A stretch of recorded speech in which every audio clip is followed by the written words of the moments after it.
Good morning to all. നമ്മൾ കഴിഞ്ഞ ക്ലാസ്സിൽ ക്വാണ്ടിഫയേഴ്സ് എന്താണെന്നാണ് പറഞ്ഞത്. അപ്പം ക്വാണ്ടിഫയേഴ്സ് തന്നെ പലതരം ക്വാണ്ടിഫയേഴ്സ് ഉണ്ടെന്ന് നമ്മൾ പറഞ്ഞു. ഇത് നമ്മൾ ഒരു ക്വാണ്ടിഫയറാണ് കണ്ടത്, യൂണിവേഴ്സൽ ക്വാണ്ടിഫയർ. യൂണിവേഴ്സൽ ക്വാണ്ടിഫയർ എന്ന് പറയുമ്പോൾ എന്താണത്? ആക്ച്വലി ഫോർ ഓൾ എന്നുള്ളൊരു നൊട്ടേഷനാണ്. അപ്പോൾ നമ്മൾ യൂസ് ചെയ്ത് വി എഴുതിയിട്ട് ഇങ്ങനെ ഒരു വര വരയ്ക്കും അല്ലേ? അത് നമ്മൾ ഫോർ ഓൾ എന്നാണ് വായിക്കുന്നത്. അപ്പോൾ for all x P of X നമ്മളൊരു പ്രിഡിക്കേറ്റ് ആണ് എടുക്കുന്ന ഒരു അല്ലെങ്കിൽ ഒരു സ്റ്റേറ്റ്മെൻ്റ് ആണ് എങ്കിൽ four all x P of X എന്നാണ് നമ്മൾ universal quantification of P of x എന്ന് പറയുമ്പോഴത്തേക്കും. അപ്പോൾ for all x P of x എന്ന് പറയുമ്പോൾ അതിൻ്റെ മീനിങ് എന്താ? നമ്മൾ ആ ഏത് ഡൊമെയിൻ, ഇപ്പോൾ നമ്മൾ ഒരു ക്വാണ്ടിഫിക്കേഷൻ പറയണമെന്നുണ്ടെങ്കിൽ നമുക്കൊരു ഡൊമെയിൻ ഡിഫൈൻ ചെയ്തേ പറ്റുള്ളൂ. ഡൊമെയിൻ ഇല്ലാതെ നമുക്കൊരു സ്റ്റേറ്റ്മെൻറ്റ് പറയാൻ പറ്റത്തില്ല. അപ്പോൾ ഡൊമെയിൻ, ആ ഡൊമെയിനിൽ എല്ലാ എക്സുകൾക്കും, ഡൊമെയിനിലുള്ള എല്ലാ എലമെൻറ്റുകൾക്കും ഫോർ പി ഓഫ് എക്സ് എന്നുള്ള സ്റ്റേറ്റ്മെൻറ്റ് ട്രൂ ആണെങ്കിൽ, ഡൊമെയിനിലെ എല്ലാ എലമെൻറ്റുകൾക്കും പി ഓഫ് എക്സ് എന്നുള്ള സ്റ്റേറ്റ്മെൻറ്റ് ട്രൂ ആണ്. എക്സിന് പകരം നമ്മൾ ആ ഡൊമെയിനിലെ ഓരോ എലമെൻറ്റും കൊടുക്കുമ്പോൾ അത് ആ സ്റ്റേറ്റ്മെൻറ്റ് ട്രൂ ആണ് എങ്കിൽ നമ്മൾ പറയും four all x P of x true ആണ്. അപ്പം യൂണിവേഴ്സൽ ക്വാണ്ടിഫിക്കേഷൻ എന്ന് പറയുന്നത് എന്താണ്? ഡൊമെയിനിലെ എല്ലാ എലമെൻറ്റും ആ ഒരു പർട്ടിക്കുലർ പ്രോപ്പർട്ടി സാറ്റിസ്ഫൈ ചെയ്യുവാണെങ്കിൽ നമുക്ക് for all x P of x true ആണെന്ന് പറയാൻ പറ്റുള്ളൂ. ഏതെങ്കിലും ഒരെണ്ണം സാറ്റിസ്ഫൈ ചെയ്യുന്നില്ലെങ്കിൽ നമുക്ക് for all x P of x true ആണെന്ന് പറയാൻ പറ്റില്ല. നമ്മളിപ്പോൾ for all x P of x false ആണെന്നേ പറയത്തുള്ളൂ. അപ്പോൾ നമ്മൾ പറഞ്ഞു ഒരു ഡൊമെയിൻ കമ്പൽസറി ആയിട്ട് ഉണ്ടായിരിക്കണം. ഡൊമെയിൻ ഇല്ലാതെ നമുക്ക് പറയാൻ പറ്റത്തില്ല.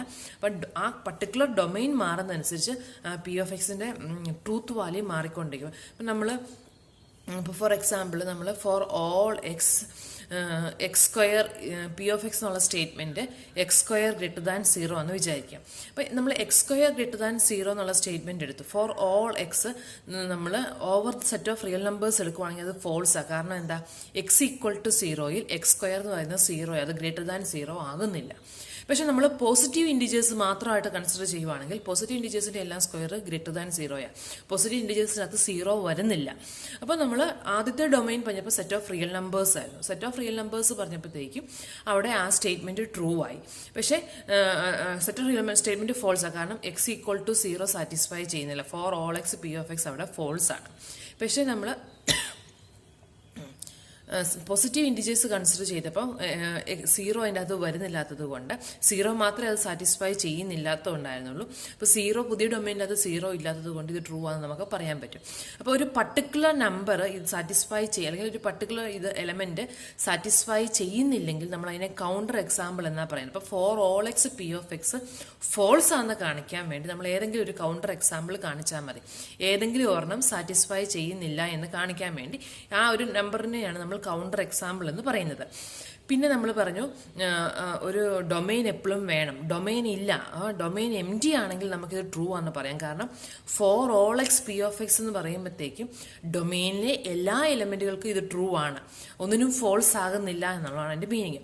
ഡൊമെയിനിലെ എല്ലാത്തിനും ഇത് ട്രൂ ആണ്. അപ്പം ഡൊമെയിൻ എം ടി ആണെങ്കിൽ ഇത് വാക്യൂസ്ലി ട്രൂ ആണെന്ന് നമുക്ക് പറയാൻ പറ്റും. കാരണം ഡൊമെയിൻ എം ടി ആകുമ്പം ഇത് ട്രൂ അല്ലാത്ത പോയിന്റുകളില്ല, ഡൊമെയിൻ്റെ അകത്ത് ആരുമില്ല, ഡൊമെയിനിൽ അപ്പോൾ ഇത് സാറ്റിസ്ഫൈ ചെയ്യാത്ത ആരുമില്ല എന്ന് നമുക്ക് പറയാൻ പറ്റും. അങ്ങനെ വരുമ്പം നമുക്ക് പറയാം ഇത് വാക്യൂസ്ലി ട്രൂ ആണ്. ഫോർ ഓൾ എക്സ് നമ്മൾ ഓൾറെഡി പറഞ്ഞ കാര്യമാണ്. Four all x P of X എന്നുള്ളത് ഡൊമെയിൻ എം ടി ആണെങ്കിൽ, നമ്മൾ സാധാരണ ഡൊമെയിൻ വെച്ചിട്ടേ പറയാൻ പറ്റുള്ളൂ. ഇനി ഡൊമെയിൻ എം ടി ആണെങ്കിലും നമുക്ക് for all x P of x true ആണെന്ന് പറയാൻ പറ്റും. കാരണം എന്താണ്? For all x P of x false വരുന്ന ഒരു പോയിന്റ് പോലും ആ ഡൊമെയിനിൽ ആരും ഇല്ലാത്തത് കൊണ്ട് അത് ഫോൾസ് വരുന്ന പോയിന്റുകളൊന്നും ഇല്ല. അതുകൊണ്ട് നമുക്കത് വാക്യൂസ്ലി ട്രൂ ആണെന്ന് പറയാൻ പറ്റും. പിന്നെ നമ്മൾ പറഞ്ഞു ഡൊമെയിൻ്റെ അകത്ത് ഫൈനൈറ്റ് നമ്പർ ഓഫ് എലമെൻറ്റുകളെ ഉള്ളൂ. ഡൊമെയിൻ്റെ അകത്ത് ഫൈനൈറ്റ് നമ്പർ ഓഫ് എലമെൻറ്റുകളെ ഉള്ളൂ എങ്കിൽ നമുക്ക് ഡൊമെയിന് കറസ്പോണ്ടിങ് ആയിട്ട് ഇത് ട്രൂ ആണോ ഫോൾസ് ആണോ എന്നറിയാൻ വേണ്ടി നമുക്കിപ്പോൾ ഫോർ എക്സാമ്പിൾ ഇതിൻ്റെ അകത്ത് n എലമെൻറ്റുകളേ ഉള്ളൂ. അതിന് നമ്മൾ x1 x2 xn എന്ന് വിളിച്ചു. അപ്പം നമുക്ക് for all x P of X ആ ഡൊമെയിന് ട്രൂ ആണോ എന്നറിയാൻ വേണ്ടി നമ്മൾ എന്ത് ചെയ്താൽ മതി? P of x1 conjunction p of x2 conjunction p of xn, അതായത് ഈ n എലമെൻറ്റുകളുടെയും പി ഓഫ് എക്സ് നമ്മൾ നോക്കിയിട്ട് അതിൻ്റെ കൺജൻഷൻ എടുക്കുക, അതിൻ്റെ ആൻഡ് നോക്കിയിട്ട് ഇതെല്ലാം അത് ട്രൂ ആണ്, ആ കൺജൻഷൻ സ്റ്റേറ്റ്മെൻറ്റ് ട്രൂ ആണ്. അത് എല്ലാം ട്രൂ ആകുമ്പോൾ മാത്രമല്ലേ കൺജൻഷൻ ട്രൂ ആകുന്നുള്ളൂ. അപ്പം നമ്മൾ P of x1 and P of x2 and etcetera P of xn and എടുത്തിട്ട് ആ സ്റ്റേറ്റ്മെൻറ്റ് ട്രൂ ആണെന്ന് നോക്കുമ്പോൾ നമുക്ക് നമ്മുടെ original four all x P of x true ആണെന്ന് പറയാൻ പറ്റും. ഇത്രയും കാര്യങ്ങളാണ് നമ്മൾ കഴിഞ്ഞ ക്ലാസ്സിൽ കണ്ടത്. ഇനി നമ്മൾ രണ്ടാമത് പഠിക്കുന്നത് എക്സിസ്റ്റൻഷ്യൽ ക്വാണ്ടിഫയർ എന്നുള്ളതാണ്. എക്സിസ്റ്റൻഷ്യൽ ക്വാണ്ടിഫയർ എന്ന് പറയുമ്പോൾ ഒരു എക്സിസ്റ്റൻസ് ആണ് പറയുന്നത്. എക്സിസ്റ്റൻസ് എന്ന് പറയുമ്പോഴത്തേക്കും ദെയർ എക്സിസ്റ്റ് എന്നുള്ള മീനിങ് ആണ്. ദെയർ എക്സിസ്റ്റ് എന്ന് പറയുമ്പോൾ ഒരെണ്ണമെങ്കിലും ഉണ്ടായാൽ മതി. അപ്പം നമ്മൾ മറ്റൊടുത്ത് for all x P of x എന്ന് പറയുമ്പോൾ അതിൻ്റെ മീനിങ് എന്താ?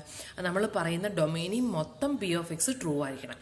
There exist P of x എന്ന് പറയുമ്പോൾ നമ്മൾ പറയുന്ന ഡൊമൈനിൽ ഒരെണ്ണമെങ്കിലും ഈ കണ്ടീഷൻ സാറ്റിസ്ഫൈ ചെയ്യും. പി ഓഫ് എക്സ് എന്നുള്ള സ്റ്റേറ്റ്മെന്റ് ഡൊമൈനിലെ ഒരു എലമെന്റ് എങ്കിലും സാറ്റിസ്ഫൈ ചെയ്യും. അറ്റ്ലീസ്റ്റ് വൺ എന്ന് അവിടെ ഉദ്ദേശിക്കുന്നുള്ളൂ. ദെയർ എക്സിസ്റ്റ് എന്ന് പറയുമ്പോൾ അറ്റ്ലീസ്റ്റ് വൺ. അപ്പോൾ അവിടെ ഫോർ ഓൾ സാറ്റിസ്ഫൈ ചെയ്തതുകൊണ്ട് പ്രശ്നമൊന്നുമില്ല. ദെയർ എക്സിസ്റ്റ് എന്ന് പറയുമ്പോൾ നമ്മൾ ഉദ്ദേശിക്കുന്നത് എന്തേ ഉള്ളൂ? ഒരെലമെന്റ് എങ്കിലും ഈ കണ്ടീഷൻ സാറ്റിസ്ഫൈ ചെയ്യുന്നു. ഡൊമൈനിലെ ഒരെലമെന്റ് എങ്കിലും ഈ കണ്ടീഷൻ സാറ്റിസ്ഫൈ ചെയ്യുന്നുണ്ട് എന്നതാണ് മീനിങ്.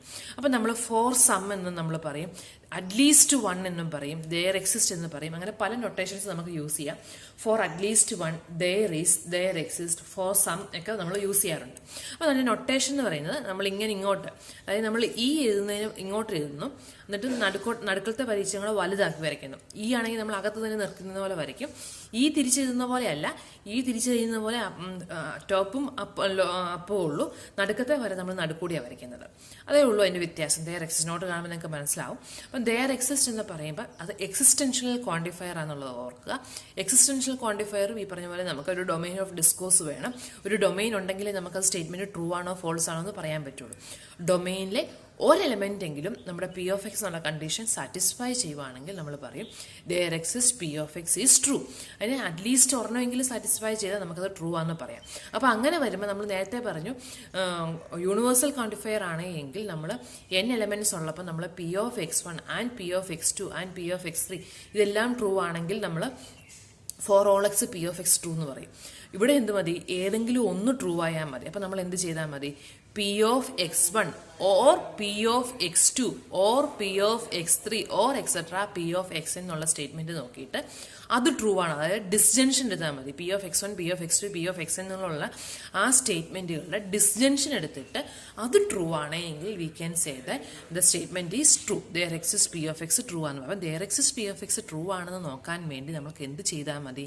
നമ്മൾ അതിൻ്റെ എല്ലാ എടുത്തിട്ട് ഏതെങ്കിലും ഒരെണ്ണമെങ്കിലും സാറ്റിസ്ഫൈ ചെയ്താൽ നമുക്ക് പറയാം.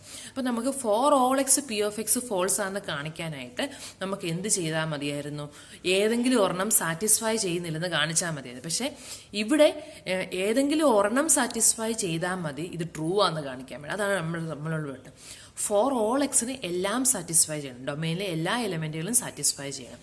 ദെയർ എക്സിന് ഡൊമൈനിലെ ഒറ്റ എലമെന്റ് സാറ്റിസ്ഫൈ ചെയ്താൽ മതി. ഫോർ ഓൾ എക്സ് ട്രൂ അല്ല എന്ന് കാണിക്കാൻ വേണ്ടി ഒരെണ്ണം സാറ്റിസ്ഫൈ ചെയ്യുന്നില്ലെന്ന് കാണിച്ചാൽ മതി.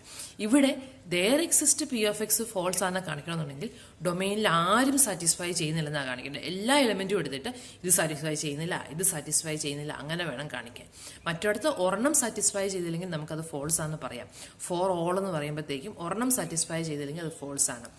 ദെയർ എക്സിസ്റ്റിന്റെ കേസിൽ എല്ലാം സാറ്റിസ്ഫൈ ചെയ്ത് ഒരെണ്ണം പോലും സാറ്റിസ്ഫൈ ചെയ്യുന്നില്ലെങ്കിലേ നമുക്ക് അത് ഫോൾസ് ആണെന്ന് പറയാൻ പറ്റുള്ളൂ. അതാണ് മെയിൻ ഡിഫറൻസ്. ഫോർ ഓൾ എന്ന് പറയുമ്പോൾ ഡൊമൈൻ എല്ലാവരും സാറ്റിസ്ഫൈ ചെയ്യണം. ദെയർ എക്സിസ്റ്റ് എന്ന് പറയുമ്പോൾ ഒരാളെങ്കിലും സാറ്റിസ്ഫൈ ചെയ്താൽ മതി. എല്ലാവരും സാറ്റിസ്ഫൈ ചെയ്യണമെന്ന് നിർബന്ധമില്ല. അപ്പം നമ്മൾ നേരത്തെ യൂണിവേഴ്സൽ ക്വാണ്ടിഫിക്കേഷൻ പറഞ്ഞപ്പോൾ നമ്മൾ പറഞ്ഞു നമ്മൾ ഡൊമൈൻ എപ്പോഴും നോൺ എം ടി ആണെന്നാണ് നമ്മൾ പറയുന്നത്. ഇനി ഡൊമൈൻ എം ടി ആണെങ്കിൽ ഫോർ ഓൾ എക്സിന്റെ കേസിൽ നമുക്ക് അത് വാക്യൂസ്ലി ട്രൂ ആണെന്ന് പറയാൻ പറ്റും. കാരണം എന്താ? ഡൊമൈൻ്റെ അകത്ത് ആരും ഇല്ലാത്തപ്പം അത് സാറ്റിസ്ഫൈ ചെയ്യാത്തതായിട്ട് ആരുമില്ല. അതുകൊണ്ട് യൂണിവേഴ്സലിന്റെ കേസിൽ നമുക്കത് ട്രൂ ആണെന്ന് പറയാം. പക്ഷേ എക്സിസ്റ്റൻഷന്റെ കേസിലോ അതൊരിക്കലും ട്രൂ ആവത്തില്ല. കാരണം ഡൊമൈനിൽ ആരും ഇല്ല. There exist P of x true ആവണമെന്നുണ്ടെങ്കിൽ ഒരു എലമെന്റ് എങ്കിലും ഈ കണ്ടീഷൻ സാറ്റിസ്ഫൈ ചെയ്യുന്നത് വേണം. അപ്പം ഡൊമൈനിൽ ആരും ഇല്ലാത്തപ്പം ആർക്കും ഇത് സാറ്റിസ്ഫൈ ചെയ്യാൻ പറ്റില്ല. അപ്പം there exist P of x ഒരു എം ടി ഡൊമൈനിൽ ഒരിക്കലും സാറ്റിസ്ഫൈ ചെയ്യാതെ എപ്പോഴും ഫോൾസ് ആയിരിക്കും. പക്ഷേ for all x P of x നമുക്ക് ഒരു എം ടി സെറ്റിൽ ട്രൂ ആണെന്ന് പറയാൻ പറ്റും. കാരണം അത് സാറ്റിസ്ഫൈ ചെയ്യുന്നില്ലാത്ത ആരും ഇല്ല. ഇവിടെ സംഭവം രണ്ടിടത്തും സാറ്റിസ്ഫൈ ചെയ്യുന്നില്ലാത്ത ആരുമില്ല. പക്ഷെ four all x P of x എന്ന് പറയുമ്പോൾ ഡൊമൈനിൽ ഉള്ളവരെല്ലാം സാറ്റിസ്ഫൈ ചെയ്താൽ മതി. ഡൊമൈനിൽ ആരും ഇല്ലാത്തപ്പോൾ അത് ഓട്ടോമാറ്റിക്കലി സാറ്റിസ്ഫൈ ചെയ്യുന്നുണ്ടെന്നുള്ള കണ്ടീഷനിലോട്ടാണ് നമ്മൾ. സാറ്റിസ്ഫൈ ചെയ്യാത്ത ആരും ഇല്ലാത്തത് കൊണ്ട് for all x P of x empty സെറ്റിലും ട്രൂ ആണെന്ന് നമുക്ക് പറയാം. പക്ഷേ there exist P of x പറയുമ്പോഴത്തേക്കും അവിടെ ഒരാളെങ്കിലും ഉണ്ടായിരിക്കും. അപ്പം ഡൊമൈൻ എം ടി ആണെങ്കിൽ നമുക്കത് ഫോൾസ് ആയിട്ടേ വരത്തുള്ളൂ. അപ്പം നോട്ടിൽ നമ്മളതൊന്ന് സമ്മറൈസ് ചെയ്തിട്ടുണ്ട്. ഈ ക്വാണ്ടിഫയേഴ്സിൻ്റെ മീനിങ് ഫോർ ഓളും ദെയർ എക്സിസ്റ്റിൻ്റെയാണ് നമ്മളവിടെ ചെയ്തേക്കുന്നത്. എപ്പോഴാണ് ഫോർ ഓൾ ട്രൂ ആകുന്നത്? പി ഓഫ് എക്സ് എല്ലാത്തിനും ട്രൂ ആണെങ്കിൽ ഫോർ ഓൾ ട്രൂ ആണ്. അതെപ്പോഴാണ് ഫോൾസ് ആകുന്നത്? ഏതെങ്കിലും ഒന്ന് സാറ്റിസ്ഫൈ ചെയ്തില്ലെങ്കിൽ, ഡൊമെയിനിലെ ഏതെങ്കിലും ഒരെണ്ണം ഫോൾസ് ആണെങ്കിൽ നമ്മൾ ഫോർ ഓൾ ഫോൾസ് ആണെന്ന് പറയും. ഇനി ദെയർ എക്സിസ്റ്റിൻ്റെ കേസിലോ നേരെ തിരിച്ചാണ് വരുന്നത്. ദെയർ എക്സിസ്റ്റ് എപ്പോഴാണ് ട്രൂ ആകുന്നത്? ഏതെങ്കിലും ഒരെണ്ണം സാറ്റിസ്ഫൈ ചെയ്യുവാണെങ്കിൽ there exist P of x true ആയിരിക്കും. അപ്പോൾ അത് എപ്പോഴാണ് ഫോൾസ് ആകുന്നത്? എല്ലാം ഫോൾസ് ആണെങ്കിൽ. ദെയർ എക്സിസ്റ്റ് ഫോൾസ് ആവണമെന്നുണ്ടെങ്കിൽ ഡൊമെയിനിലെ എല്ലാം ഫോൾസ് ആയിരിക്കണം. പിന്നെ ഓൾറെഡി നമ്മൾ പറഞ്ഞതാണ് there exist P of x false എന്ന് പറയുന്നത് എപ്പോഴാണ്? ഡൊമെയിനിലെ എല്ലാ എലമെൻറ്റുകളും ഫോൾസ് ആകുമ്പോഴാണ് there exist P of x false എന്ന് നമ്മൾ പറയുന്നത്.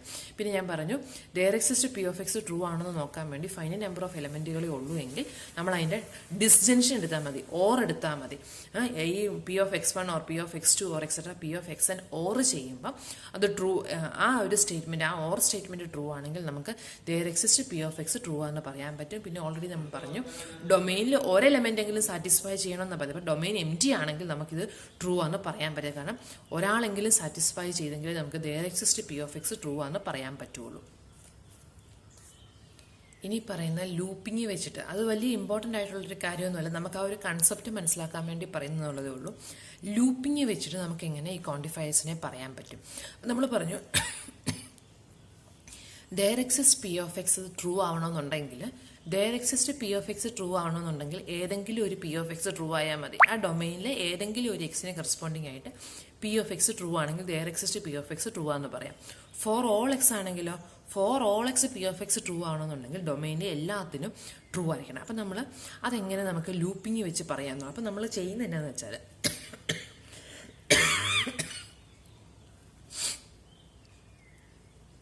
Four all x P of x true ആണോ എന്ന് നോക്കാൻ വേണ്ടി നമ്മൾ ഡൊമെയിനിലെ എല്ലാ എക്സിൽ കൂടെ ഒന്ന് ലൂപ്പ് ചെയ്യണം. അതായത് നമ്മൾ ഒരു ലൂപ്പ് ഫോം ചെയ്യുന്നു, എന്നിട്ട് നമ്മൾ ചെക്ക് ചെയ്യുന്നത് എന്താ? P of X is true. അപ്പോൾ ഈ പി ഓഫ് എക്സ് എല്ലാ സ്റ്റേറ്റ്മെൻറ്റുകൾക്കും ട്രൂ ആണെങ്കിൽ നമ്മൾ ആ മൊത്തം ലൂപ്പ് ചെയ്ത് അതായത് നമ്മൾ കമ്പ്യൂട്ടറിലൊക്കെ പ്രോഗ്രാം ചെയ്യുന്നത് പോലെ നമ്മൾ ഒരു ലൂപ്പായിട്ട് ഇതിനെ സ്റ്റേറ്റ് ചെയ്യുക. എന്നിട്ട് നമ്മൾ ചെക്ക് ചെയ്യുകയാണ്, ഓരോ ഇതിൽ നമ്മൾ നോക്കുന്നത് P of X is true ആണോ. അപ്പോൾ എല്ലാ ലൂപ്പിൽ കൂടെ പോകുമ്പോഴും പി ഓഫ് എക്സ് ട്രൂ ആണെങ്കിൽ നമുക്ക് for all x P of x true ആണെന്ന് പറയാൻ പറ്റുള്ളൂ. പക്ഷേ ദെയർ എക്സിസ്റ്റിൻ്റെ കേസിലോ എവിടെയെങ്കിലും ഒരിടത്ത് ട്രൂ ആണെങ്കിൽ നമുക്ക് അവിടെ നിർത്താം, അല്ലേ? നമ്മൾ ലൂപ്പ് ചെയ്ത് പോയി ഒരു 3 എണ്ണം കഴിഞ്ഞപ്പോൾ നമുക്കൊരു ട്രൂ സ്റ്റേറ്റ്മെൻറ്റ് കിട്ടി, പി ഓഫ് എക്സ് ട്രൂ ആണെന്നുള്ള ഒരെണ്ണം കിട്ടി, ഒരു വാല്യൂ കിട്ടി. അപ്പോൾ നമുക്ക് അവിടെ സ്റ്റോപ്പ് ചെയ്യാം. കാരണം ഈ ലൂപ്പ് ചെയ്തപ്പോൾ എവിടെയെങ്കിലും ട്രൂ കിട്ടിയാൽ മതി ദെയർ എക്സിസ്റ്റിന്. പക്ഷേ ഫോർ ഓളിനാണെങ്കിലോ എല്ലാത്തിനും ട്രൂ കിട്ടുകയും ചെയ്യണം. ക്ലിയർ ആയല്ലോ? ഇനി നമുക്കിതിൻ്റെ എക്സാമ്പിൾസ് ഉണ്ട്. എക്സാമ്പിൾസ് ഞാൻ എഴുതി കാണിക്കണമല്ലോ. അപ്പോൾ അത് ഞാൻ അതർ ക്വാണ്ടിഫയേഴ്സും കൂടെ പറഞ്ഞിട്ട് എക്സാമ്പിൾസിലോട്ട് പോകാം. അപ്പം നമ്മൾ മെയിനായിട്ട് 2 ക്വാണ്ടിഫയേഴ്സാണ് കണ്ടത്, ഫോർ ഓളും ദെയർ എക്സിസ്റ്റും. രണ്ടും നമ്മൾ ഡിഫറൻസ് മനസ്സിലായെന്ന് വിചാരിക്കുന്നു. ഫോർ ഓൾ ആകുമ്പോൾ ഡൊമെയിനിലെ എല്ലാത്തിനും സാറ്റിസ്ഫൈ ചെയ്തേ പറ്റുള്ളൂ. ദെയർ എക്സിസ്റ്റ് എന്ന് പറയുമ്പോൾ ഒരാളെങ്കിലും സാറ്റിസ്ഫൈ ചെയ്താൽ നമുക്കത് പറയാൻ പറ്റും. അപ്പോൾ അതർ ക്വാണ്ടിഫയേഴ്സിനകത്ത് നമ്മൾ പല ക്വാണ്ടിഫയേഴ്സും ഉണ്ട്. അതിൽ നമ്മൾക്ക് മെയിനായിട്ട് നോക്കാനുള്ളത് അതർ ക്വാണ്ടിഫയേഴ്സ് നമ്മൾ പഠിക്കുന്നത് യുണീക്നെസ് ക്വാണ്ടിഫയർ മാത്രമേ ഉള്ളൂ. അതിൻ്റെ മീനിങ് അതിന് നമ്മൾ ദെയർ എക്സിസ്റ്റിൻ്റെ കൂടത്തിൽ ഒരു ഫാക്ടോറിയൽ നൊട്ടേഷൻ അല്ലെങ്കിൽ ദെയർ എക്സിസ്റ്റ് കഴിഞ്ഞ് അതിൻ്റെ സൈഡിൽ അടിയിൽ ഒരു 1 വരയ്ക്കുന്നത്, അതാണ് യുണീക്നെസ് ക്വാണ്ടിഫയർ എന്ന് പറഞ്ഞ് ഉദ്ദേശിക്കുന്നത്. അപ്പം ദെയർ എക്സിസ്റ്റ് കഴിഞ്ഞിട്ട് ഒരു ഫാക്ടോറിയൽ നൊട്ടേഷൻ വേണം ഇടാൻ, അല്ലെങ്കിൽ ദെയർ എക്സിസ്റ്റ് കഴിഞ്ഞിട്ട് നമ്മൾ ഒരു സഫിക്സ് ആയിട്ട് 1 ഇട്ടാൽ അതാണ് അതിൻ്റെ മീനിങ്. അപ്പോൾ അതിൻ്റെ മീനിങ് ഒരു യുണീക്ക് എക്സ് ഉണ്ട്, 1 and only 1, അതാണ് അതിൻ്റെ meaning. There exists 1 and only 1 x in the domain which satisfies p of x. അപ്പോൾ p of x സാറ്റിസ്ഫൈ ചെയ്യുന്ന ഒറ്റ ഒരെണ്ണേ ഉള്ളൂ, ഒന്നിൽ കൂടുതലില്ല. ഒരെണ്ണം ഉണ്ട്, ഒന്നേ ഉള്ളൂ താനും. അതാണ് അതിൻ്റെ മീനിങ്. യുണീക്കായിട്ട് ഒരെണ്ണം നമുക്ക് കണ്ടുപിടിക്കും. ദെയർ എക്സിസ്റ്റിൻ്റെ കേസിൽ ഒരെണ്ണം ഉണ്ടാവണമെന്നേ നമ്മൾ പറയുന്നുണ്ടോ. ദെയർ എക്സിസ്റ്റും യുണീക്നെസ്സും തമ്മിലുള്ള ഡിഫറൻസ്. ദെയർ എക്സിസ്റ്റ് അറ്റ്ലീസ്റ്റ് 1 എന്നേ നമ്മളോട് പറയുന്നത്. ഒരെണ്ണം എങ്കിലും വേണം, ഒന്നിൽ കൂടുതലുണ്ടെന്നെങ്കിലും പ്രശ്നമില്ല, ഒരെണ്ണം എങ്കിലും ഉണ്ടാവണമെന്നേ ഉള്ളൂ.